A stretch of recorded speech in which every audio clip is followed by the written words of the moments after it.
Hello and welcome to the Red City. We are in Marrakesh, Morocco for the opening race weekend of the 2019 FIA WTCR World Touring Car Cup at the Circuit Moulay Al Hassan for the 10th time, celebrating our 10th anniversary of racing here on the streets of Morocco's second city and the royal capital.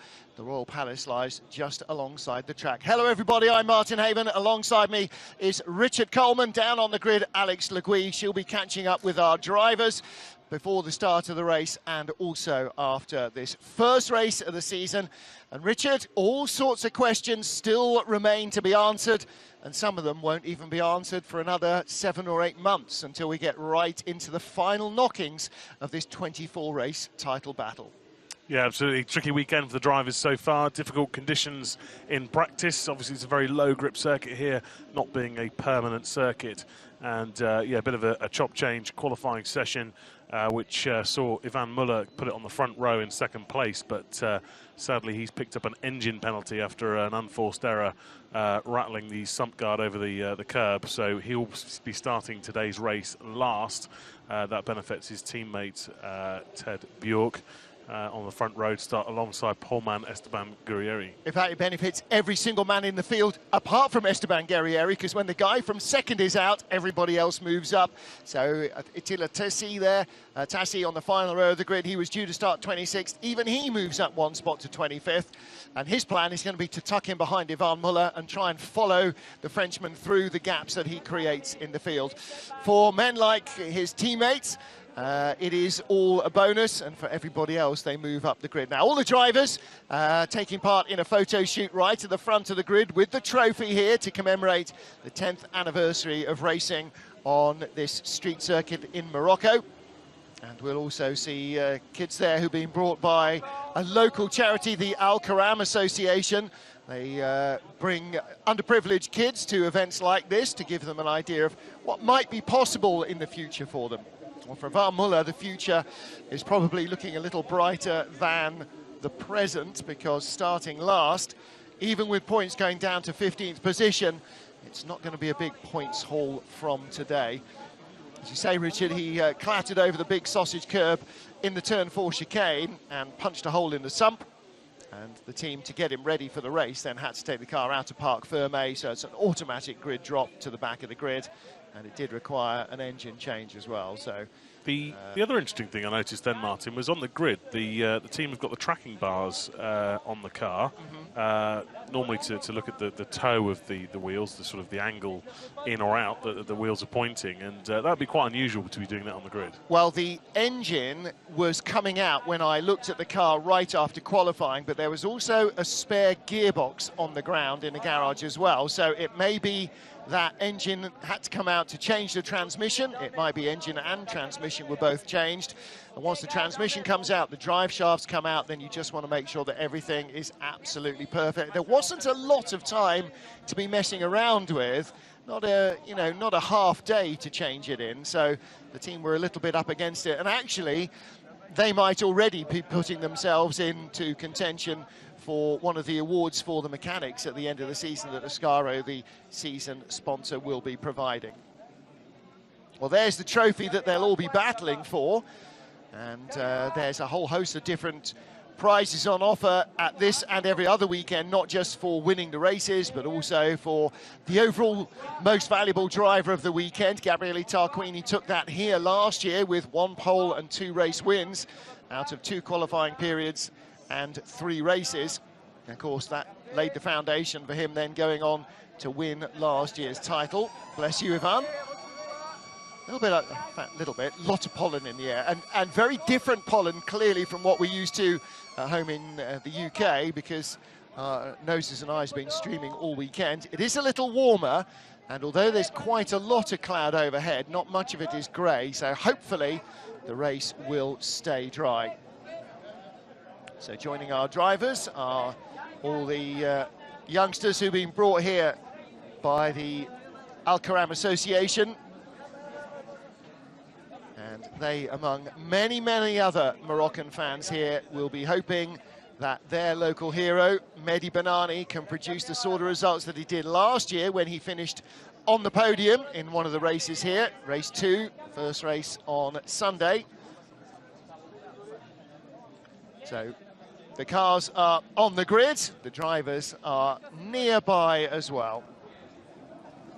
So let's take a look at how they'll line up then for the first of 24 races this season. Esteban Guerrieri, the first DHL pole sitter of the season, and some old guys behind him. Ted Björk, his own teammate Nesta Girolami, three-time world champion Andy Prio, reigning champion Gabriele Tarquini, race 2 winner here last year Jean-Carl Vernet, the returning Thiago Montero and Jan Erlacher on row 4. New boy Daniel Hagloff on row 5, then Norbert Mikulitz and Mickey Katzberg in their Hyundais. New boy Mikel Ascona, Hagloff's teammate, ahead of Aurelian Panis. Rob Huff, the best of the Volkswagens, who've had a torrid time in qualifying. New boys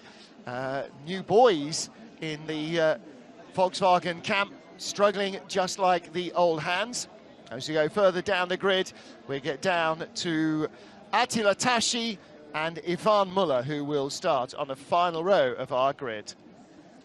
Well, let's hear from Ivan. Oh, Ivan Muller, you had a very good qualifying session initially, but unfortunately, due to no fault of your own, you are now starting at the back of the grid, P26. Frustrating start for you. Yeah, very frustrating because the speed was there. I did only one run. I was P1 at that time, and that lap stayed on the first row all the session during 40 minutes. So I could maybe improve that time, maybe do better than the P2, but unfortunately that's racing. I did a small mistake in the chicane. I had an oil leak. We had to change the engine. Now I start on the last. Positively, though, I mean, it's very good news. The car is obviously very sharp and will also potentially do very well around here. Yeah, absolutely. Car goes well. To be honest, we are a bit surprised of the pace of some cars. We are surprised of the pace of our car as well. Let's see now on the race. What can you do from the back? Sorry? What can you do from the back? Not much. You know, I will not take any risk. I will maybe start from the pit lane. Well, that's going to be hard because the car's on the grid. He can peel off, of course, but yeah. I mean, ultimately, you know, Ivan's demise, whilst it's unfortunate and unlucky, maybe it is his fault. You know, he did clatter the curb and make the mistake of the chicane, and that's what ultimately broke the sump and forced the team to change the engine. Meanwhile, Esteban Guerrieri from Argentina, who won the last race of last season, starts on the DHL pole for the first race of the new year. Safety car driver is getting his helmet on, along with all of our other drivers. There's Aurelian Panis, one of 2 bright yellow Hondas in the field. And he has palled up this year with Tom Coronel in 2 near identical looking cars. Lots of identical looking cars in our field.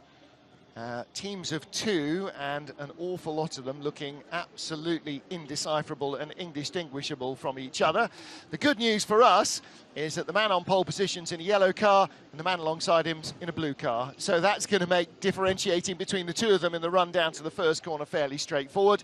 Behind is another yellow car and another blue car. So I'm afraid that puts a bit of a fly in the ointment. So there'll be yellow cars and blue cars everywhere. Ivan Muller, as you say, he'll go off on the formation lap from the grid. And we'll have to see what happens after that, whether he peels into the pit lane and then waits. I mean, he'll be the last car on the grid, so it's not like he's going to have to wait for anybody else to go by. He may as well just follow them round and mind his P's and Q's a bit. I suppose he's hoping to miss the comboulage at the first corner. Gabriele Tarquini lines up in 5th place on the grid, the reigning champion. And he took 2 wins here. He won race 1 and from pole position won race 3 as well. He wasn't on pole for race 1 last year. He was 2nd on the grid behind Ted Björk, who made a bit of a flummox of the start. And Gabriele, always one of the quickest starters of front-wheel drive touring cars in this field, made a better getaway, took the lead, and that, as she says, was that. But the Hyundais not as quick this year in qualifying as they were last year, so they're losing a little bit of pace perhaps. Andy Priaulx returns to touring car racing, and the first front-wheel drive touring car start, or the first front-wheel drive racing car start for him since 2002, when he raced a Honda in the British Touring Car Championship. And not many people will remember that he was even in the British Touring Car Championship that long ago. Cars on the grid, all 26 of them ready to go for the first of 24 races in the FIA WTCR series. And the World Cup featuring Néstor Girolami from Argentina on row 2 of the grid. He lines up third on the inside of row 2. On his outside, on his right-hand side, Andy Priaulx in the Lynx & Co. 03. And in front of him, a similar blue Lynx & Co. car and his own teammate. So, Richard, if you're Néstor Girolami, you want to be glued to your teammate's bumper into the first corner, so hopefully you'll come out 1-2. Yeah, Nestor's always been a very, very quick driver, but he hasn't always had his head together, so it'll be interesting to see how he deals with the pressure of the first corner here. He's got, you know, a world champion in front of him and a world champion, 2 world champions behind him in Andy Priaulx and Gabriele Tarquini. So it's not an easy ask, and of course, you know, he won't want to commit the cardinal sin of running into his teammate either. So plenty for Néstor Girolami to be thinking about going into turn 1. I talked to Néstor at lunchtime. He thought there was a little bit more in the car than he managed to find. That's very much the case for Ted Bjerke as well. He said there was definitely more pace than he managed to get out of it. It's a sub-3 kilometre circuit. It's barely over 2 miles around. It's stop-start. It's nose to tail. You can't see where you're going around most of the corners because of the high walls of the street circuit. And it's very hard to spot problems ahead of you or avoid problems ahead of you when you're on a quick lap. Esteban Guerrieri, again, I think like everybody else, thinks there's more speed in the car. He said, I did get a clear lap, but I didn't make the best of it. Andy Priaulx said exactly the same. He lines up 4th. He said, yep, made a mistake in the penultimate corner on my quick lap, so there's definitely more speed to come from me. And I think that's the same with everybody. A lot of it is whether you get a break in traffic or not. Some of that is good management by the engineer, by the driver.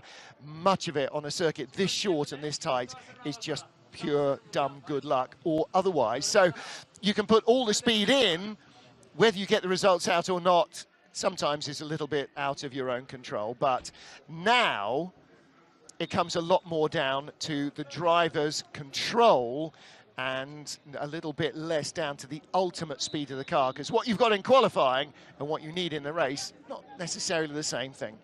Esteban Guerrieri starts on the DHL pole from Ted Bjerke. On row 2, Néstor Girolami, another Argentine in a Honda, and Andy Priaulx, the returning triple world champion. Gabriele Tarquini, the TCR champion from last year, is in 3rd row of the grid with Jean-Carl Vernet. They were the race winners here a year ago. Behind Thiago Monteiro, full-term return for him.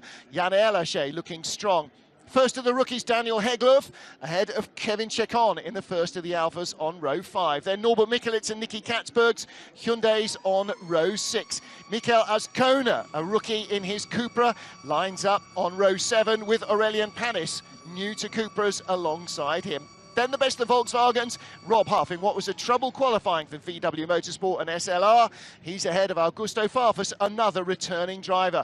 Another rookie, Niels Langefeld, the Dutchman, in his Audi, lines up on the inside of row 9 with Tom Coronel alongside him. Then Johan Kristoffersen, another rookie, ahead of Mehdi Bernardi, who was on the podium here last year. Returning Marcin Kwa in his Alpha is ahead of Gordon Shedden, who struggled in qualifying to get a clear lap. Frederick Vervisch and new boy Benny Leuchtner are on the penultimate row of the grid, ahead of Attila Tassi and Ivan Muller, with that engine change penalty down in 26th position. And that is your grid for race 1 of the 2019 FIA WTCR. So getting ready to go.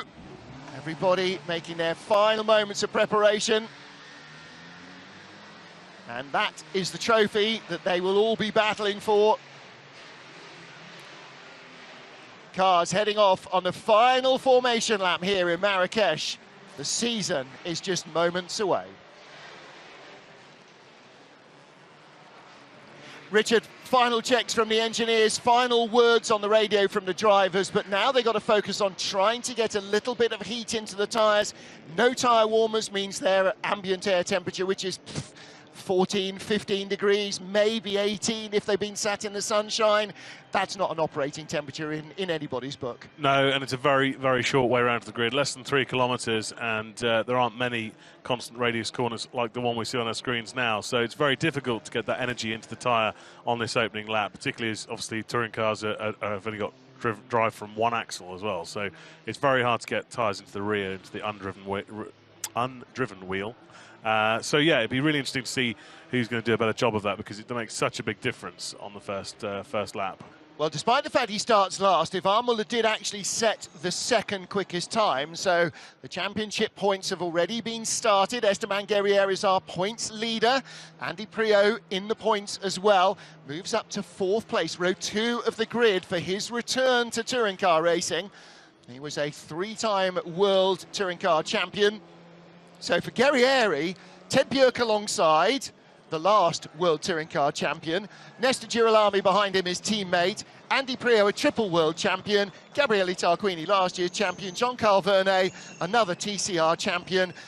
I mean, this grid is absolutely rammed from front to back, literally with Ivan Muller starting last, with enormous amounts of talent.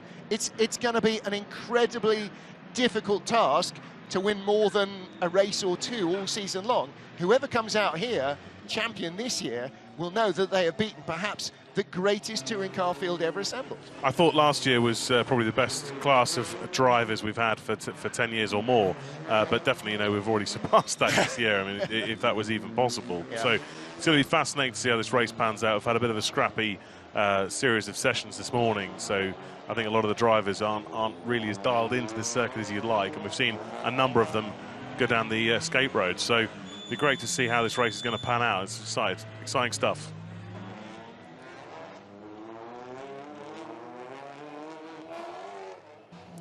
The phony war is just about to be over, and the real battle for the 2019 FIA WTCR World Touring Car Cup title is about to get underway. Race 1 of 24. We're on the streets of Marrakesh in Morocco, the first race of 3 this weekend. And it's Honda and the new manufacturer, Lynk & Co, who have Honda's 1st and 3rd on the grid, Lynk & Co 2nd and 4th. And Ivan Muller looks to be peeling into the pit lane. He is. He's going to start from the pit lane after an engine change, following going 2nd fastest in qualifying. That means Attila Tashi will be the final car that's starting from the grid in 25th place.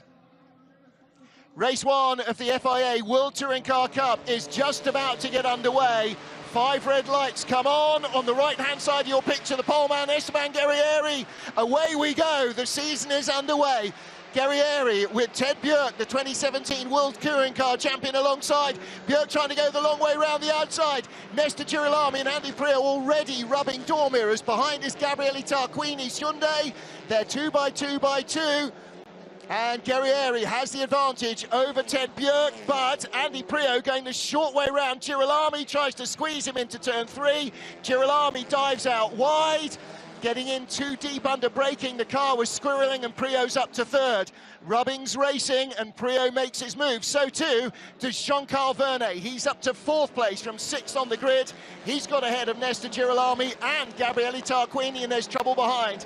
Attila Tashi takes to the escape road, and a few cars went over the chicane, but it was a good start from Priaulx, moved up a spot. Now he's going to be trying to help his teammate Ted Björk as they hunt the race leader Esteban Guerrieri. Guerrieri made a disappointing start, but he did a great turn 1 and really kept his cool to keep Ted out. He knew if he held the inside line, then Björk had no chance, but yeah, he did well to keep his cool in that one as they all sort of bump and shuffle around. I did see that one of the Volkswagens got into a bit of trouble. I think it was Christopherson.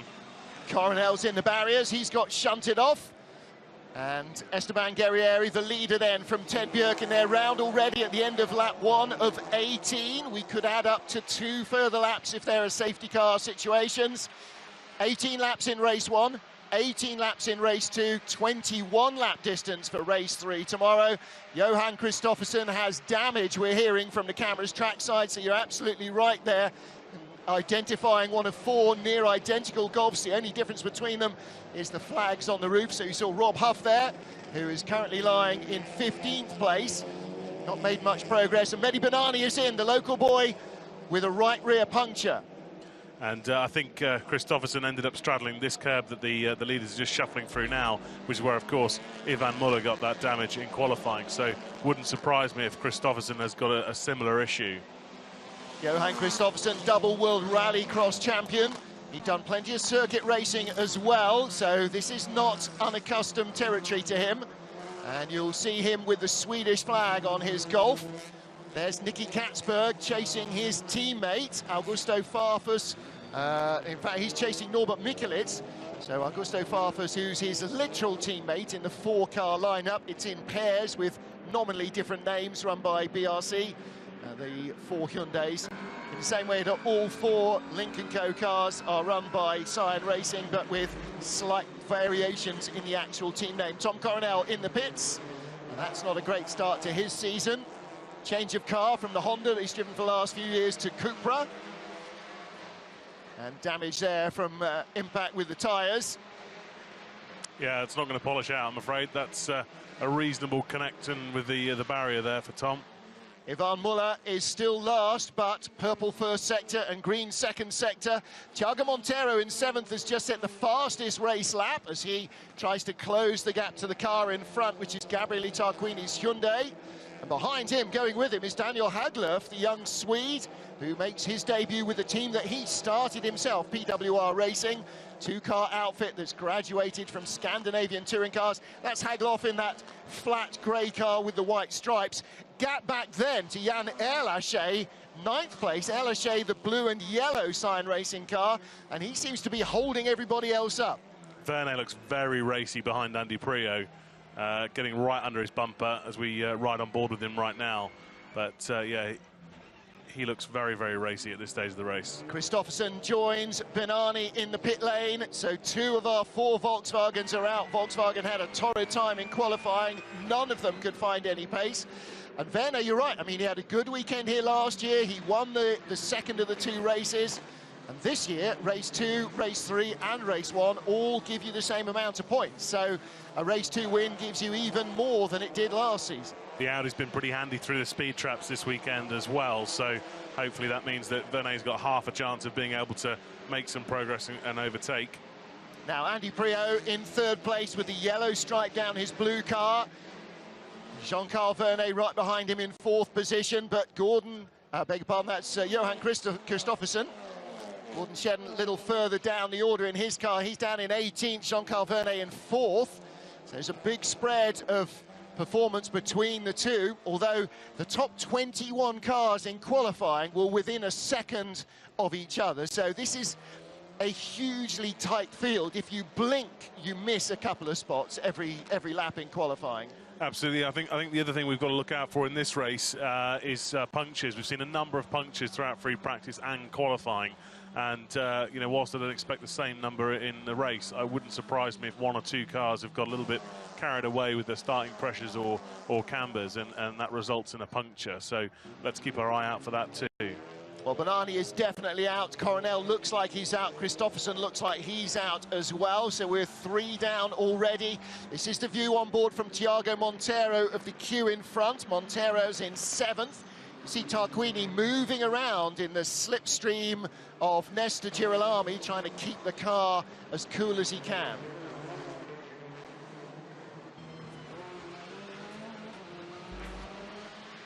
Let's take a look again at the start. Not a great getaway from pole. The black and white car of Esteban Guerrieri. Ted Björk almost fully in front, but Richard couldn't quite keep his nose in front in that long 180-degree left-hander. So Girolami came back. But here, Girolami gets on the inside of Prio. Prio comes the long way around the outside down to turn 3. And then Girolami gets a little bit bumped out of bed. And this is Tarquini with Monteiro, I'm guessing. And here's Andy Prio. Girolami outbraked himself there, didn't he? Yeah, a little bit of a hasty move in reality. So there's Girolami looking from Tarquini's viewpoint. In corner 1, right-hander in corner 2 gives Prio a little bit of an overlap on him, and Prio's trying to squeeze the Argentine. And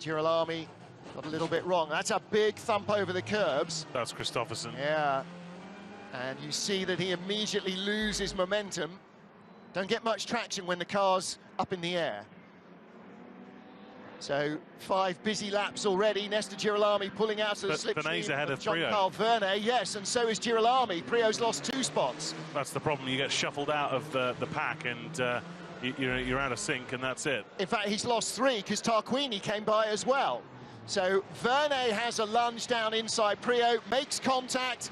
Prio gets knocked out wide. That's turn 1 and loses 3 positions. The stewards will have to look at that. For me, at that angle, it looks like Prio, to be fair, moved across too late. Vernet had already committed to the move, and then Prio moved across to defend. So yep. for me, at best, that's a racing incident. I don't really think Vernet did anything wrong there. Well, right behind Andy Prio now is new boy Daniel Hagloff, and in front of him, Tiago Montero.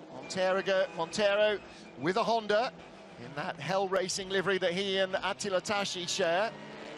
So looking back from Jean-Carl Vernet, he's up to 3rd, but can he close the gap on Esteban Guerrieri, the leader, and Ted Björk in 2nd place? It was only half a second. And if he does close on Björk, he'll feel fairly confident about being able to make a move on him as well, because he's in the same car that Andy Prio was. Okay, Ted Björk's been driving front-wheel drive for the last couple of years. Prio's last front-wheel drive race was in 2002, so every instinct that Andy's got is absolutely the wrong thing to do in a front-wheel drive car, because it's all about rear-wheel drive, which is what he's done for the last 15 years. Yeah, though he has had a significant test mileage program over the winter. Yeah. Yeah, he's perhaps not quite as sharp as some of his competitors at this end of the season. Well, he's having to think about what's the right thing to do still. It's not an instinct. You know, all he's done is drive rear-wheel drive cars for the last 17 seasons, and they don't like doing what you do in a front-wheel drive car, and vice versa. So confirmation that the incident between car 69 and 111, which of course is Vernet and Prio, is under investigation. That's no surprise. The steward should have a look at it. But for me, from the one angle that we've seen it from, I would say that that's a racing incident. I think Vernet makes the move, commits to the corner before Prio decides to defend. So for me, I don't think there's any sanction or penalty required there. And the stewards will have the assistance of our steward driver advisor, who is Marc Duez, hugely experienced rally driver, racing driver, and team boss. So he'll be able to hopefully give them an indication of what the driver is thinking and doing at that stage. So Vernet, I mean, it wasn't a cynical punt out of the way. He was on the inside looking to try and make up the place. We'll wait and see what they make of it. Guerrieri still the race leader. Ted Björk in 2nd place. There he is. Jean-Carl Vernet is now with Björk, Girolami, Tarquini and Prio, 4, 5, 6. Thiago Montero still 7th. And in 8th place, Daniel Hagloff. And then a big gap back from him, 2.5 seconds back to Jan Erlaché in 9th place and Norbert Michelisz in 10th. And Norby can't get by, and it seems that Erlaché is just the stopper in the bottle for the rest of the field. And this is the battle. There's Erlaché in the bright blue and yellow car, and then Norby under real pressure from a Spanish rookie, Mikel Azcona. And that's the 2nd of the PWR Racing Cupras. I think Erlaché's got past Hagloff, actually. Is that the other way around? Could be. So incident between 25 and 50 will be investigated after the race. Bernani and Coronel. Yep. So that ended up with neither of them finishing lap 2. Johan Kristoffersson went back out of the pits but has come back in again, so whatever ailed his car clearly still ails it. Michelisz also passed Hagloff now as well. Is that right, or is that Azcona? Yeah, no, that's more. Sorry, that's Azcona. Sorry. Yeah, that's Azcona. So Michelisz still chasing Erlaché and Azcona ahead of Katzberg. So no change in the top half dozen. Guerrieri ahead of Björk and Vernet, and then Girolami in 4th, Tarquini in 5th, and Prio in 6th position. And now's the time for calm heads. You see Verne pulling out of the slipstream there, not to see where he's going, but to make sure the radiators, the coolers for the engine, for the transmission, are getting as much cooling air as they can. It's not a hot day by anybody's standards, but these cars are on the limit. There's Kevin Chekon battling with 88s. That's Nicky Katzberg. Right behind is Aurelien Panis, the yellow car, number 21.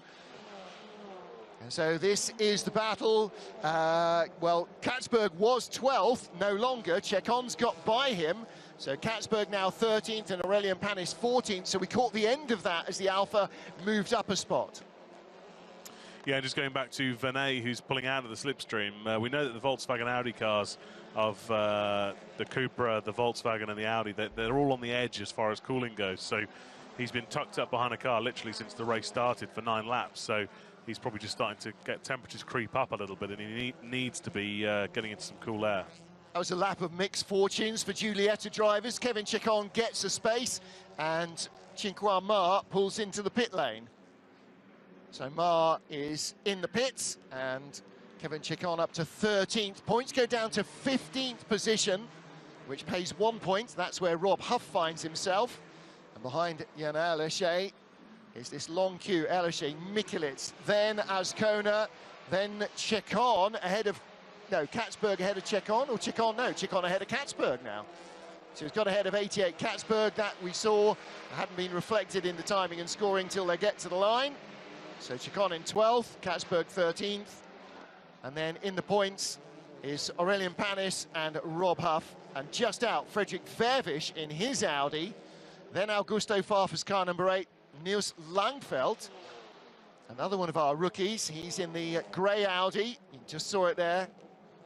Car number 10. Well, Marcinkois struggling with braking issues. Christopherson had bent steering arm, which I think the team may have replaced, and he's just gone out to check that everything's back together okay, and then parks the car. Lap 10 of 18, we're into the second half of the first race of the season. And so far, Esteban Guerrieri keeping his nose in front, and Jan Erleche holding off the rest of the top 10.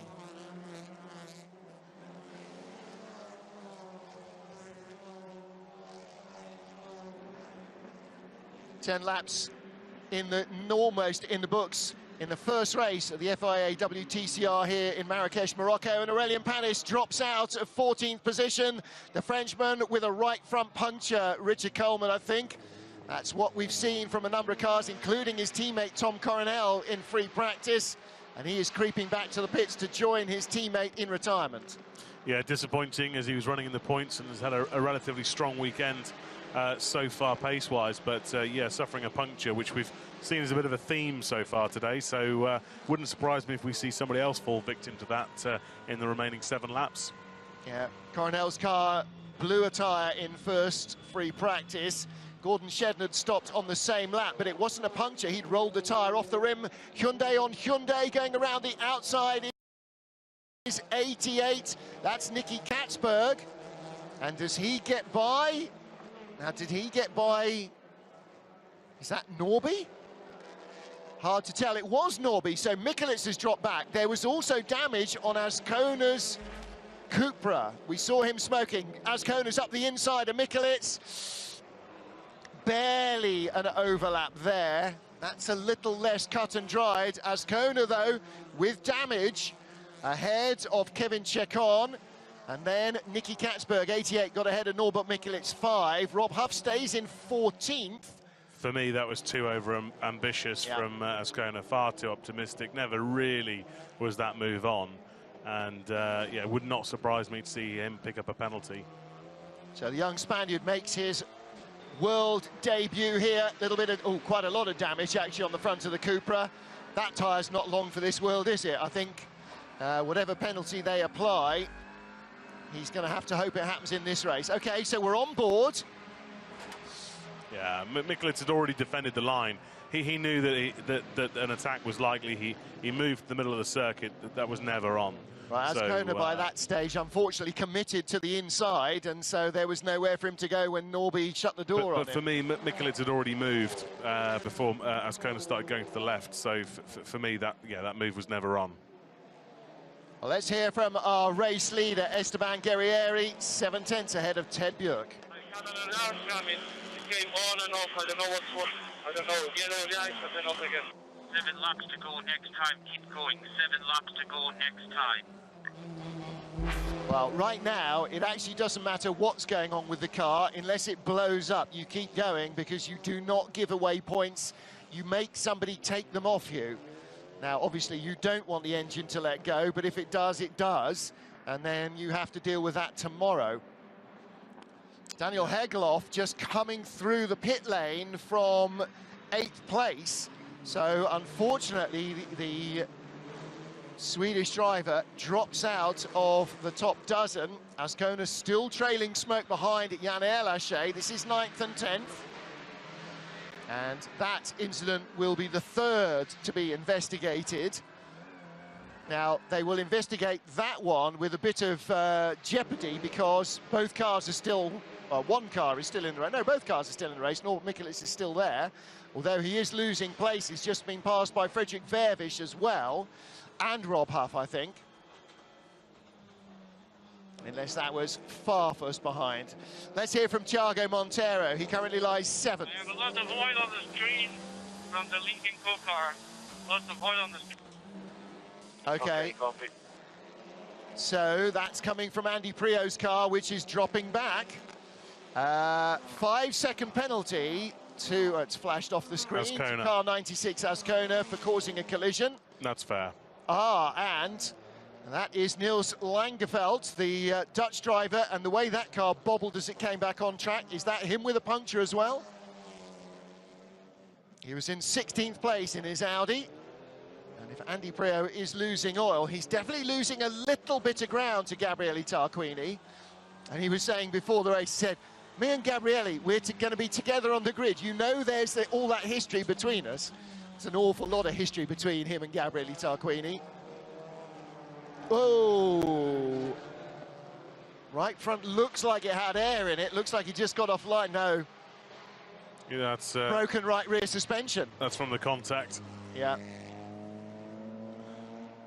So that's why the car slid off sideways. The right rear wheel was steering it into the runoff area, and luckily for him there was a runoff area there. That's why it's there at turn 3. Leaders are back there. Guerrieri, with whatever his problem is, still holding a good couple of car lengths ahead of Ted Björk. Björk not in lunging distance, not this early in the season. Car 69 now being hit with a 5-second penalty, Jean-Carl Vernet. So the stewards did not agree that that was more of a pass. For me, that's ridiculous to have the same penalty as Ascona. I mean, this circuit is so difficult to overtake. You know, it just means the drivers aren't going to bother trying. You know, it just isn't worth the risk. I think that's the wrong decision. Hyundai going slowly, and that might be Augusto Farfus, who's just been on the radio to the team reporting smoke in the cockpit. So Farfus, I believe, is driving Hyundai i30 chassis number 50.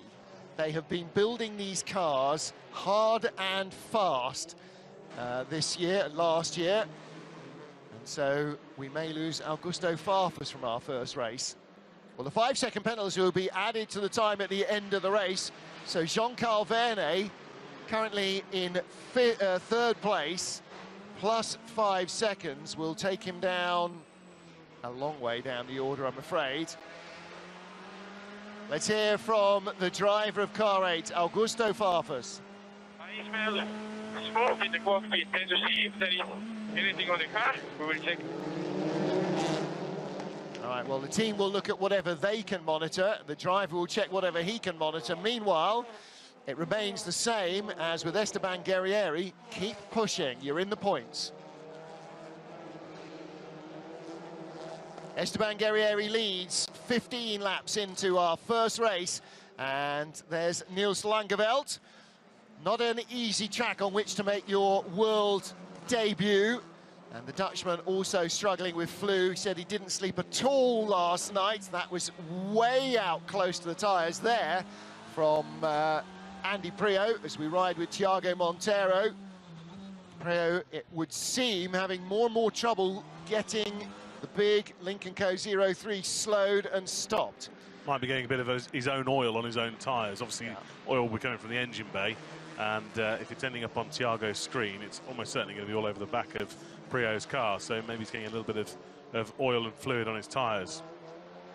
Esteban Guerrieri, the pole sitter, leads from Ted Bjerg, who started second on the grid. Jean-Carl Vernet is third, but with a 5-second penalty. So Nesta Girolami needs to do precisely nothing right now to finish on the podium, other than hold off Tarquini.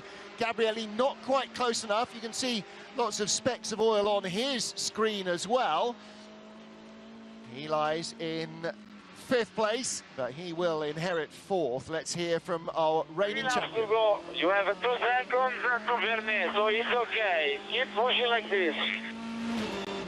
Well, he has got 2 seconds to Vernet, but they neglect to tell him that Vernet doesn't exist as far as Gabriel is concerned. So actually, what's really important is the 9/10 he's behind Nesta Girolami. No, I think that's what they were trying to explain to him, that he's just got to try and make sure he's got a close gap to Vernet. Yeah, but what he wants to do is try and get to Girolami. Attila Tashi running out of brakes as he skates off down at turn 1. Looks like no major damage done. He's rejoined at the tail of the field.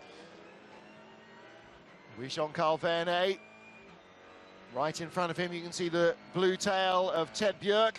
And Bjerg, like Vernet, moving out of the slipstream of the car in front just to make sure that there's no problems with cooling. Completing lap 16 of our 18-lap distance. So further back, where are the points coming? Well, Guerrieri, Bjerg and Girolami, as of now, will finish on the podium. There is Girolami in 4th place on the road, but Jean-Carl Vernet with a 5-second penalty. And then behind Girolami, Gabriele Tarquini, Andy Prio, Thiago Montero, they should all benefit as well.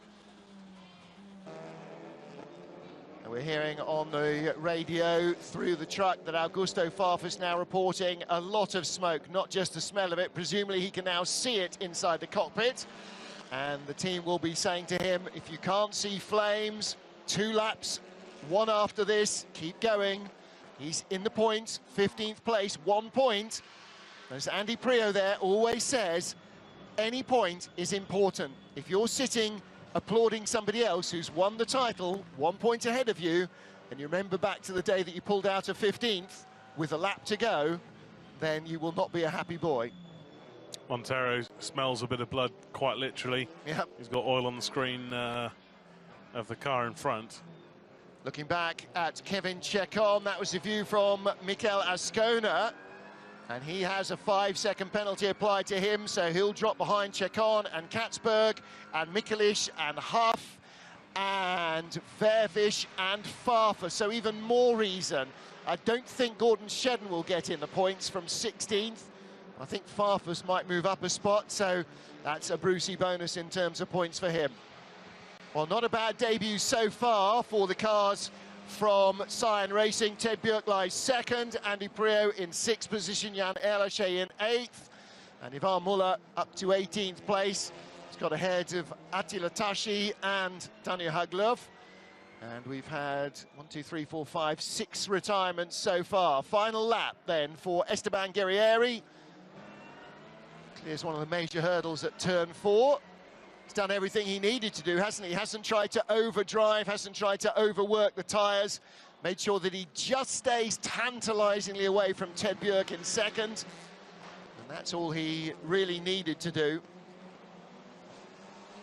And Richard, another factor here is that it's the first race, apart from the Nordschleife, on this new tyre. And after testing, the drivers felt that the performance window of the tyre had got smaller because it's a different compound to the one that they were using last year. So even more important to drive to what the tyre can give you rather than what the car could actually produce. You've got to balance all of the factors. Yeah, softer tyre, higher degradation, but this is a very low tyre wear circuit, so I think that'll come later on in the season. But yeah, a very good drive from Esteban. It was all one at the start, really. Kept his cool into turn 1 when you know, he didn't make the best of starts. So no, very good drive from him. And you do feel like a lot of the drivers weren't taking too much risk, not wishing to compromise tomorrow's proceedings. But Yeah, the one thing I'm sort of slightly surprised by is the penalty for Venet, because for me, you know, this is a very difficult circuit to overtake anyway, and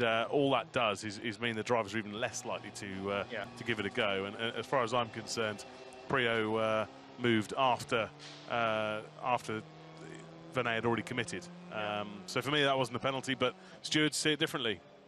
Yep, and in the end, we don't make the rules, they do. Or they at least enforce them. So Esteban Guerrieri, well, he claimed the first pole of the year for Honda. Honda had not had a pole position last year, and the winner of the last race last year wins the first. Check flag P1. Try and get the pickup on the tyres as you can, and be careful to do what the FIA say when you come in. Well, that was his race engineer, Dave Scott, a familiar voice and calm head of Scotty. So, the winner of the last race last year and the winner of the first race this year, Esteban Guerrieri for Munich Motorsport and Honda. And some very happy family heading towards Victory Circle. So Guerrieri in first place, Nesta Girolami in third place. With the penalties applied, Vernet finishes in 7th. And Ascona in 16th, so Gordon Shedden does get into the points by 3600ths of a second. So I'm afraid that my addition of 0.somethings of a second didn't quite come out. And Gordon Shedden, whether he pushed extra hard on the final lap, I'm not sure who had worked that out, but Shedden does get a point for 15th place, and Ascona on his debut, unfortunately, is out of luck. His teammate Daniel Hagloff, who looked like he might be firmly in the top 10, maybe even 8th or 7th position. Not sure what took him through the pit lane, but he ended up in 20th place in the last running car. So first win of the season, Esteban Guerrieri extends his championship lead. He won the claimed pole position, took 5 points in qualifying today, and then claims the first win of the season now. Who did that here last year? Oh yeah, that was, well, Gabriele Tarquini didn't get the points, all the points for pole, but he got the first win of the year. And look what happened to him. And there's two very happy Argentines. Two Argentine drivers on the podium, first day of racing of the year. Not sure they'll be feeling much pain this evening, will they? They'll be sleeping well. And again, Gabriele Tarquini, a driver that, you know, perhaps Hyundai aren't exactly competitive this weekend in terms of BOP, but, you know, there he is, 4th place, picking up the points, wily old fox. You know, it's also, this championship's as much about making the best of difficult weekends, which you wouldn't say Hyundai have looked too strong here, but he's got the points for 4th, you know. And Tebjerg, 2nd place, after qualifying in 3rd, then being promoted to 2nd when Ivan Muller had to be sent to the back of the grid after changing the engine on his car. So that's an important first race for him, for Cyan Racing and for Lynk & Co. on their debut with a brand new car that you've probably never even seen as a road car, and never will in Europe, as I understand it. This particular model not coming to Europe. So the Lynk & Co car claiming 2nd place, the 2017 World Touring Car Champion.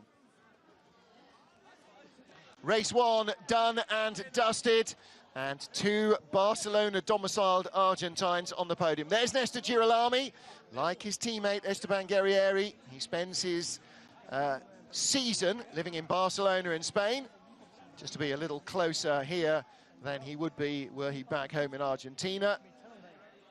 And he finishes a strong 3rd. That's a big race for Munich Motorsport, allinkle.com, 1st and 3rd. And Alex Legui is with our winner. Our first race of the weekend, and it's won by one of the 2 Argentines, Esteban Guerrieri. Congratulations, race 1 winner. You had it at the start. You've managed to keep Ted off, and that was it all the way through. Thank you very much. Thank you to all the team, to Honda, to Allinkle. It's a nice family. And to Nestor, he came and he did a great job. Here he is. Great job. Congratulations, mate. Bravo, you deserve. Bravo. Very well done. And yeah, it was a nice race. I could control the pace. Ted did a good start, I would say. side by side into the first corner. Just was quite gentleman, let me the space, and just managed to go behind me. Since then, controlling the speed, the car was great, not a problem. So, well, actually, I got some yellow lights in one moment, like alarm. I was a bit worried, but after that, it was good. So, yeah, I'm really happy. Yeah, it's great feeling to start like this season. So I want to say some words in Spanish. Hermano, los amo. Con paciencia, con amor y con alegría. Gracias por acompañarnos a todos. Excellent start to the season, Esteban. Well done. Esteban Guerrieri, our championship leader after the first race of the year. Oh, I'm not going to put money on a horse that this early in the game, but the man who won the first race of the season last year ended up being champion.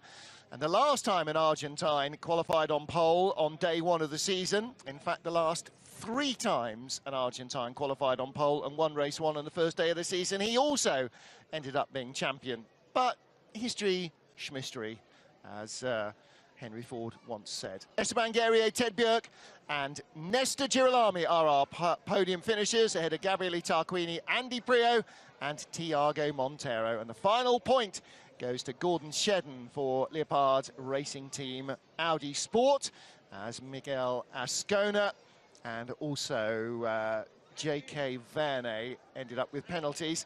And 20 cars running at the end, so the final page is of those who finished their day in the pit lane with damage in retirement.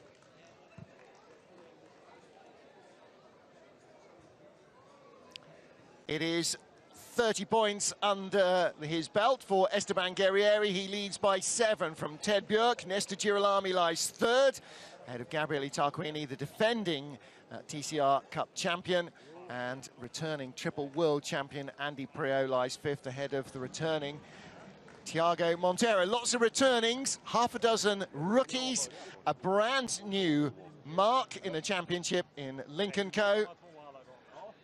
And an entertaining first race in terms of what it might or probably won't tell us for the season.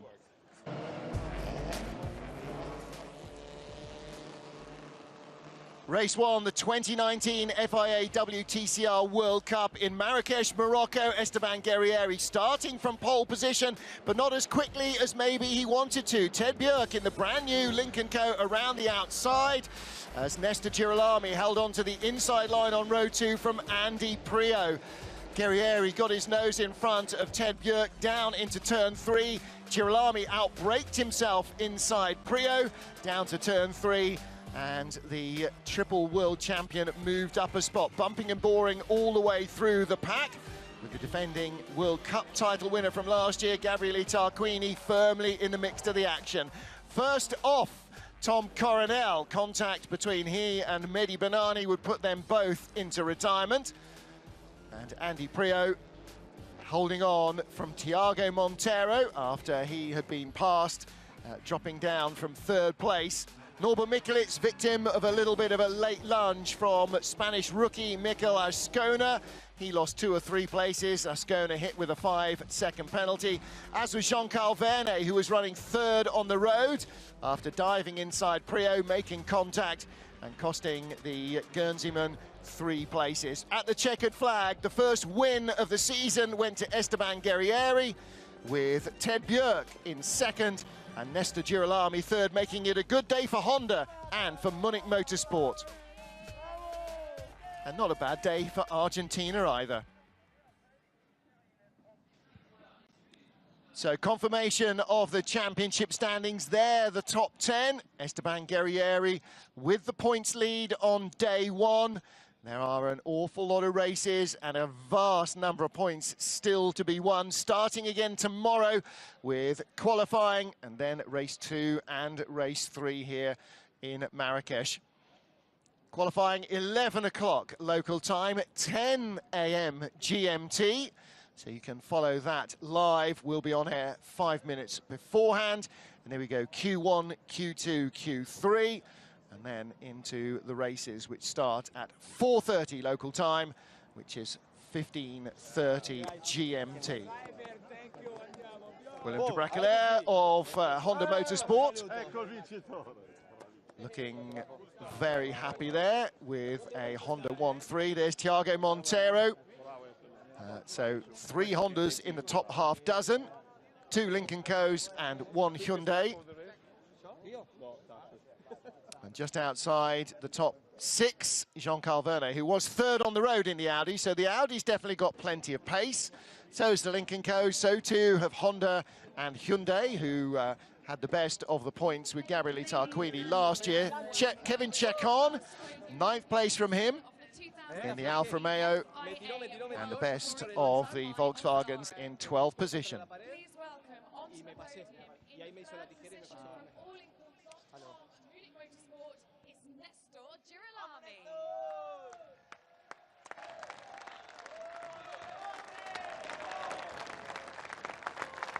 So Nestor Girolami in 3rd place. Your second position driver from Cyan Racing Lincoln Co. It's Ted Bjerg.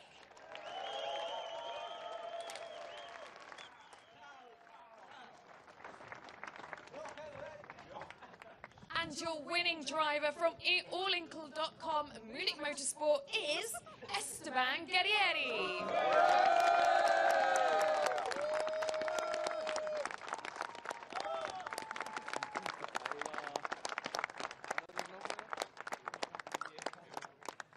And representing the winning team is Dominic Greiner from allinkle.com Munich Motorsport.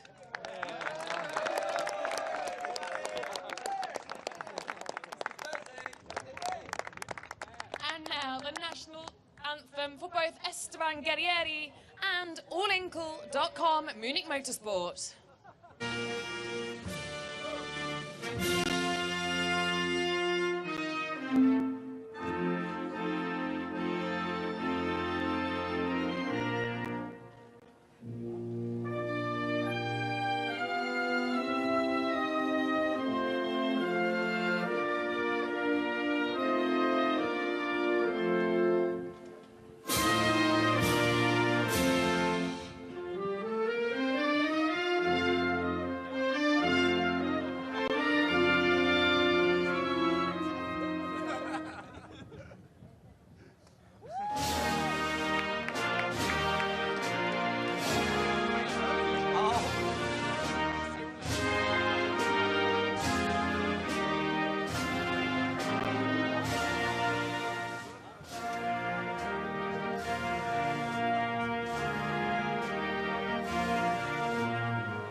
Saeed El Baghdadi, the general manager of Africa, will present the 3rd position trophy to allinkle.com Munich Motorsport's Nestor Girolami.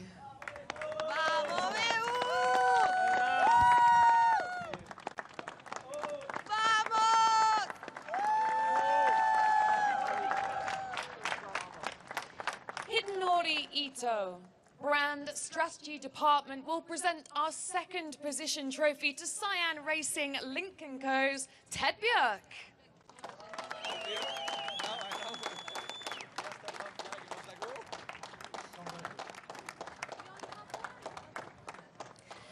Pierre Noel Luigi, founder of Oscaro, will present the winning drivers trophy to allinkle.com Munich Motorsport's Esteban Guerrieri.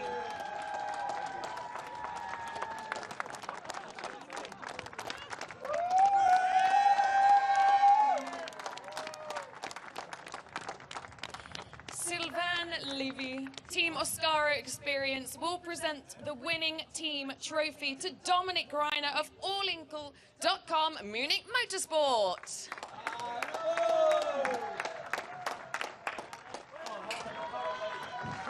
Please come together for your official photograph.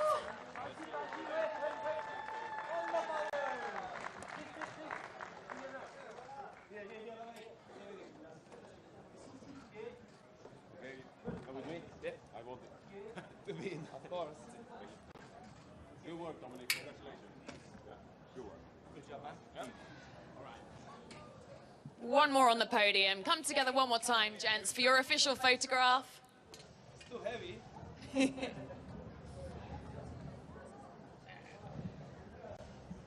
And now, let's party!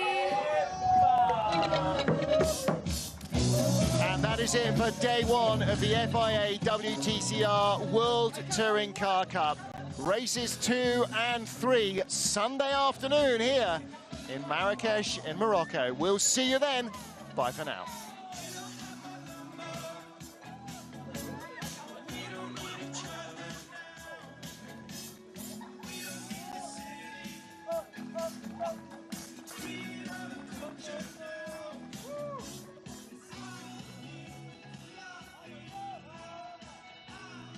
Confirmation then of our teams' standings. First and third sees All Inkle Motorsport at the top of the pile ahead of both Cyan Racing teams. BRC's N Squadra Corsa Hyundai team ahead of KCMG. Those points courtesy of Thiago Montero finishing in 6th position. And that is it for the first day of action. One down, 23 more races still to come. So that's it. Race 1 is done. Join Richard Coleman, Alex Le Gui, me, Martin Haven, and the rest of the WTCR TV crew here trackside in Marrakesh, Morocco tomorrow. Qualifying gets underway at 11. We'll be on air 5 minutes before that, and the race is at 4:30.